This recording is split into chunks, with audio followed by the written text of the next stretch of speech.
Sushi, alltaf ferskt. Netto.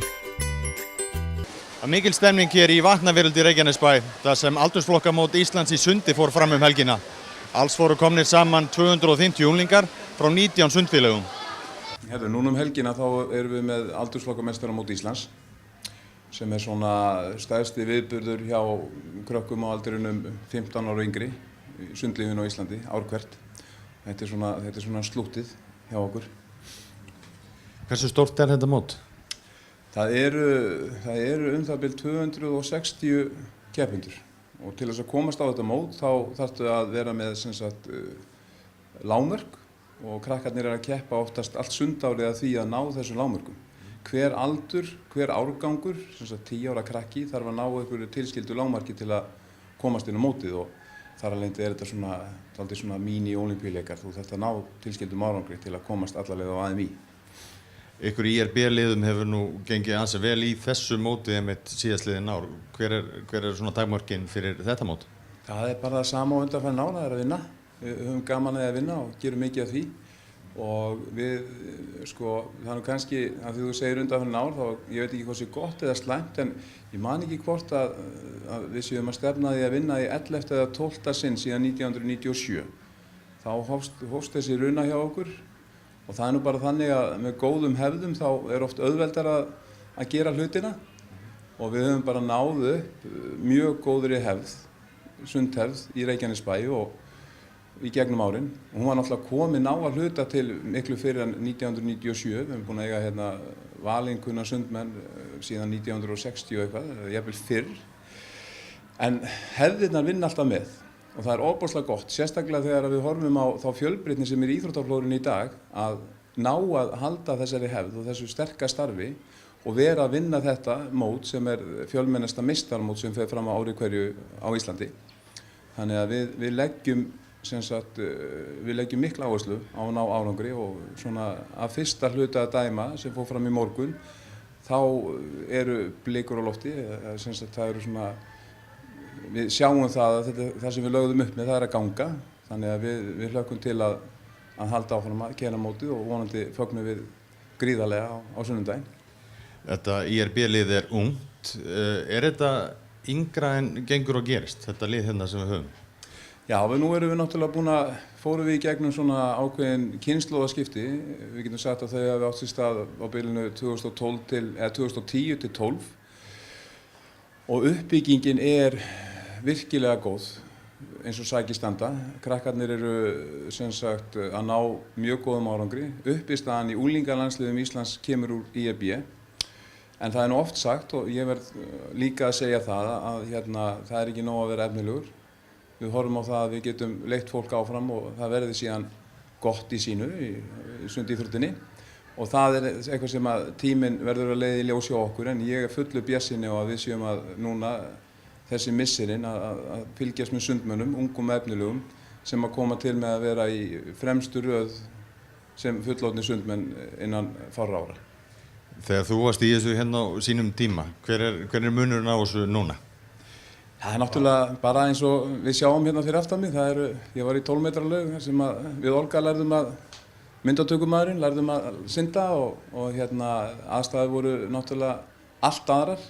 Líka þjálfunar, svona bakgrunnur þjálfara. Það var ekki sama vitneskja til staðar, þetta er allt annað. Ég er búinn að þjálfa, þetta er 27. árið mitt sem þjálfari og það orðið endalausar breytingar á svona lífeðlisfræðilegum og þjálffræðilegum atriðum sem hafa orðið til þess að árangur hefur orðið betri. Plús það að tæknin hefur breyst líka töluvert, þannig að það hefur mikið gerst. Á tiltölulega stuttum tíma. Nei, ég segi svona. Hvernig stendur IRB svona landsvísu? Hversu góð eru þið? Nú myndi ég segja að IRB sé, og nú er náttúrulega bara komin 1 hluti af þessum 6 hlutum á þessu móti, en ég myndi segja að IRB væri með fullri virðingu fyrir langbesta unglingalið landsins. Langbesta unglingalið landsins og bara mjög öflugt og sennilega, væntanlega bara, ég nú séð margt, væntanlega besta unglingalið sem ég hef séð á þessum aldri, 15 ára yngri. Og þannig að ég tel að ef þessi krakkar halda bara lítilega áfram með sína þróun, sundþróun, að þá ég mjög hissa ef að svona að við verðum ekki orðið með besta fullorðinsliðið innan 2 ára. Ég mjög hissa ef að það myndi ekki gerast með þennan frábæra hóp sem við erum í höndunum í dag. Og jafnvel þá skila sér sundmenn í fremstu röð á Ólympíuleika kannski og annað? Já, það náttúrulega eitthvað sem mun gerast með tíð og tíma. Það erfitt að sjá akkurat núna fyrir 2016. Þetta bara mjög erfið lágmörk og svo framvegis. En það nú það kannski skemmtilegasta við sundíþróttina að stundum gerast og það kannski það sem maður verður mest skemmtilegast í þessu þegar hluti koma manni reglulega óvart og ég á allt eins von á því að einhver dúkki upp, tækja skarið og fari alla leið. En sko ef ekki 2016 þá erum við með allavega kandidata til að berjast við lágmörk árið 2020, alveg klárlega. Jæja, Sigurbjörg, hvað herbergi þetta hérna sem við erum stödd í? Nú erum við stödd í hjarta sundmótsins, sko. Þetta aðal, dómararnir halda þessi aðal en við erum aðal. Við stýrum mótinu, hérna koma allir tímarnir inn frá pötsunum sem eru niður í sundlauginni og það kemur inn í tölvuna hérna og síðan tekur Harpa tímana og prentar út úrslitin og það fer síðan út til fólksins bæði á netið og í Meet Mobile á appi og síðan hengjum við það upp. Og svo erum við að undirbúa hérna lokahóf og þetta hérna frá SSI að undirbúa hérna, fara yfir reglur og gera ýmislegt sem þarf að veita velun fyrir á lokahófinu. Þannig að þetta aðalherbergið. Hvað eru margir sem koma að svona móti eins og þessu? Það ætla sé ekki 50 manns í hverjum hluta, þetta eru 6 hlutar. Þannig margfaldaði. Þannig að þetta alveg gífurlegur fjöldi starfsmanna og þetta eru allt starfsmenn sem eru að vinna hérna í sjálfboðavinnu. Allt foreldrar sem bæði hafa tekið dómaranámskeið og eru bara hér að vinna bara alla helgina. Þetta kannski ekki verið hægt hérna fyrir nokkrum árum. Hvernig þessi aðstæði hérna, hvernig hún svona með kannski, aðra sundlaugar á landinu? Það mjög góð aðstæða hérna og við höfum notið mikilvæg velvildar bæjaryfirvalda og fólksins hérna í sundmiðstöðinni sem hefur verið alveg einstaklega hjálplegt. Við vorum nú úti lengi vel, bara í útilauginni og það var alltaf rigning, síðan fluttum okkur inn, alltaf búin að vera sól og gott veður og heitt. Þannig að það búið að þurfa að opna hérna glugga en aðstæðan hérna frábær og bara gott að vera hérna og gaman að halda AMI í Reykjanesbæ.